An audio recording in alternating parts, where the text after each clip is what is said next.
Kembali lagi dengan bahas saham.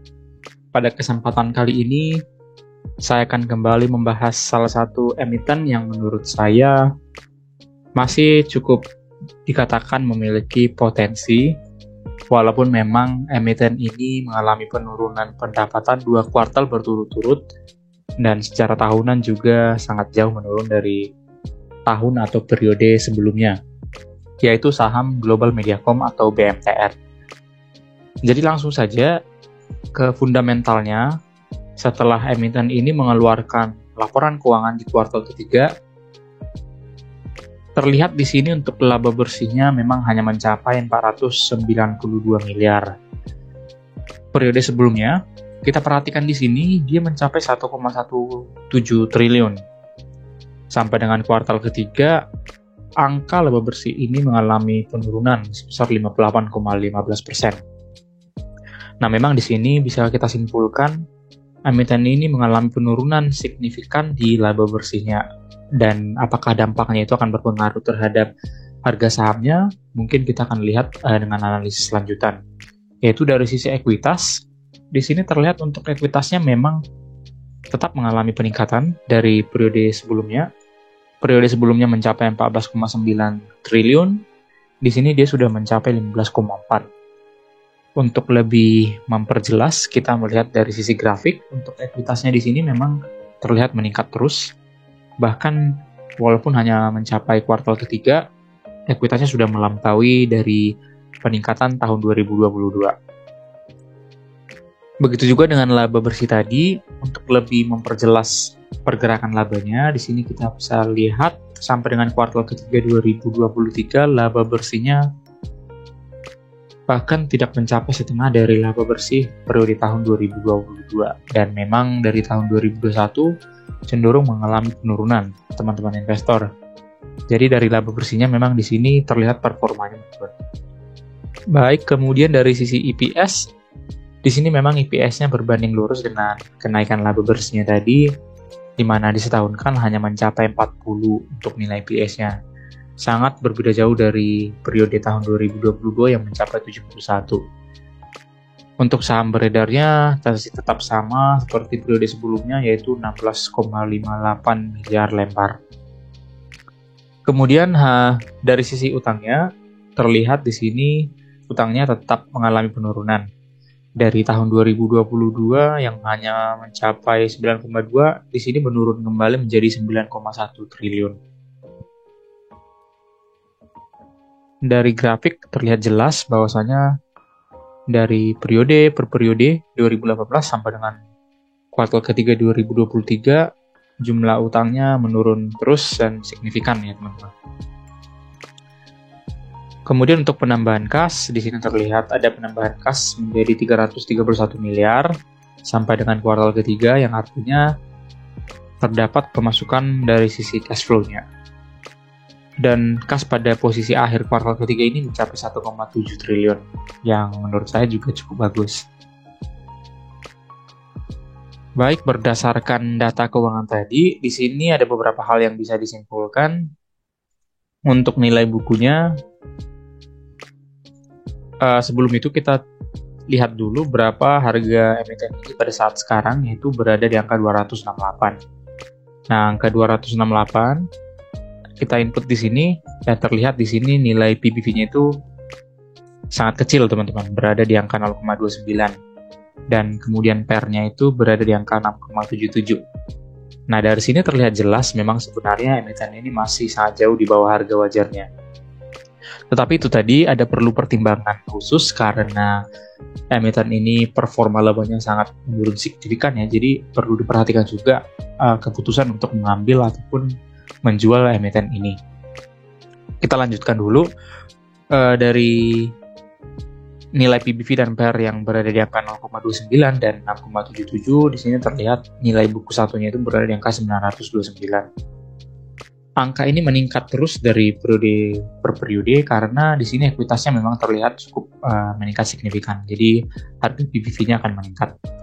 Berbanding terbalik dengan nilai PER-nya, di sini terlihat terjadi penurunan dan harga yang diharapkan dari pencapaian PER atau labanya itu sebenarnya berada di angka 395. Nah, apabila kita lihat dari angka 395 ini saja sebenarnya sudah jauh menuju angka 268. Dari angka 268 maksud saya. Seperti biasa, saya selalu merata-ratakan pencapaian PBV dan PER. Di sini terlihat berada di angka 662. Nah, potensi emiten ini menuju 662 sebenarnya masih terbuka lebar. Karena yang pertama tadi, dia masih tetap memiliki laba, teman-teman. Itu perlu diperhatikan. Walaupun memang menurun signifikan, tapi emiten ini masih mencatatkan laba. Kemudian yang kedua, nilai MOS-nya di sini sangat-sangat menarik karena kita tahu emiten ini sudah sangat menurun drastis dari angka 300-an pada bulan-bulan sebelumnya dan sekarang balik kembali di harga 268. Bahkan Bapak investor kita, Bapak Loh Keng Hong, memiliki emiten ini di angka 200 ataupun rata-rata 200 sampai dengan range 230. Yang artinya apa? Dengan angka MOS sebesar 60% ini, risiko yang mungkin terjadi apabila kita membeli di harga sekarang mengalami penurunan untuk harga sahamnya itu cukup kecil, teman. Jadi mungkin untuk investor bisa dipertimbangkan untuk melihat bagaimana prospek ke depannya. Saya rasa masih perlu diperhatikan karena kita tahu emiten ini adalah emiten yang bergerak di media dan tentunya media mungkin akan sangat diuntungkan dengan adanya pemilu di tahun 2024. Nanti kita akan bisa memutuskan apakah memang layak untuk emiten ini. Kita lihat dulu sampai dengan emiten ini mencatatkan labanya, bagaimana kondisi labanya di tahun 2024. Baik, di sini potensi gain yang bisa didapat apabila mencapai harga ekspektasi tadi di angka 662, yaitu berada di angka 147% atau 1,5 bagger, teman-teman. Dan seperti biasa untuk analisis lanjutan di sini saya juga merata-ratakan PBV dan PER yang pernah diraih emiten ini 5 tahun terakhir dan didapat harga wajar dari emiten ini seharusnya masih berada di angka 320 dan menuju ke sana itu mendapatkan gain 20%, teman-teman. Tapi memang nilai MOS-nya di sini cukup rendah, yaitu berada di angka 16,51%. Oke, kita lanjutkan untuk analisis dari sisi teknikalnya. Di sini memang sudah terbukti bahwasanya emiten ini masih berada jauh di bawah harga yang pernah diraihnya, yaitu dulunya pernah mencapai angka 2000-an. Dan di sini terlihat emiten ini terkonsol dari tahun 2020 ya, teman. Di angka range 200 sampai dengan 300. Nah, emiten ini harga sahamnya tidak kemana-mana, teman-teman. Nah, di sini terlihat konsolidasi secara periode yang cukup lama ya. Dari 2020 bulan Maret semenjak COVID terjadi, dan emiten ini tidak pernah mencapai angka di atas 450, teman-teman. Dia mencapai angka 400-an itu di bulan Agustus tahun 2022. Tapi setelah itu emiten ini sempat meningkat kembali dan menurun, dan pada saat video ini dibuat juga mencapai harga yang cukup rendah berada di angka 268. Tapi di sini terlihat, teman-teman, emiten ini sudah berada di harga bawahnya. Karena terlihat di sini terjadi konsolidasi yang cukup lama. Di sini perlu dikonfirmasi dari kenaikan labanya. Tapi di sini terlihat jelas bahwasannya sampai dengan kuartal ketiga 2023 itu terjadi penurunan laba yang cukup signifikan. Mungkin oleh karena itu emiten ini kembali ditarik harga sahamnya ke bawah. Makanya tadi terlihat di sini untuk nilai MOS-nya tadi mencerminkan risiko yang cukup rendah karena memang terlihat untuk emiten ini sudah turun kembali harga sahamnya di periode konsolidasi dari tahun 2020, teman-teman. Nah, ini bisa menjadi faktor pertimbangan untuk teman-teman investor apakah bisa mempertahankan yang sudah memiliki saham ini ataupun menjual ataupun membeli untuk kedepannya.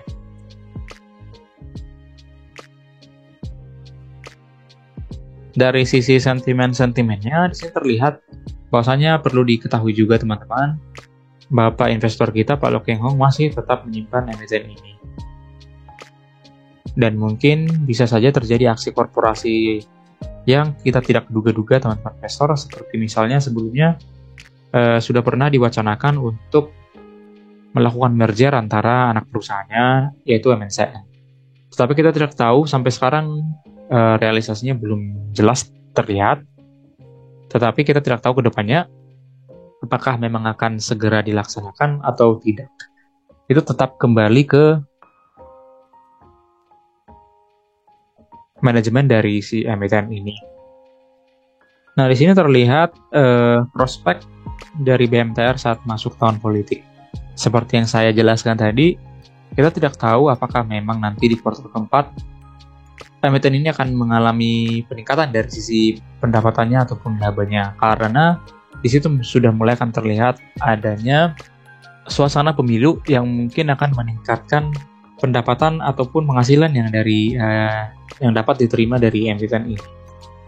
Tapi tentunya harapan kita investor tetap akan berharap yang terbaik untuk emiten ini, dan memang semoga saja nanti ke depannya pendapatan ataupun labanya akan segera meningkat, didukung dengan sentimen dari pemilu tahun 2024. Baik, kesimpulannya, yang pertama, emiten ini walaupun memang mengalami penurunan laba yang cukup signifikan, tetap perlu diingat bahwasanya harga sekarang itu masih sangat-sangat di bawah harga wajarnya. Di sini terlihat harga wajar itu seharusnya berada di angka 320 dan sekarang berada di angka 268. Dan harga fundamentalnya juga masih cukup jauh ya teman-teman. Seharusnya di harga 662, di mana tadi harga bukunya itu masih sangat jauh, dan juga nilai fairnya masih berada di angka 400-an. Jadi angka 662 itu sebenarnya masih cukup positif, signifikan untuk diraih dari emiten. Mungkin sekian pembahasan mengenai BMTR. Apabila teman-teman memiliki saran dan komentar yang berbeda, boleh di kolom komentar untuk masukannya. Terima kasih.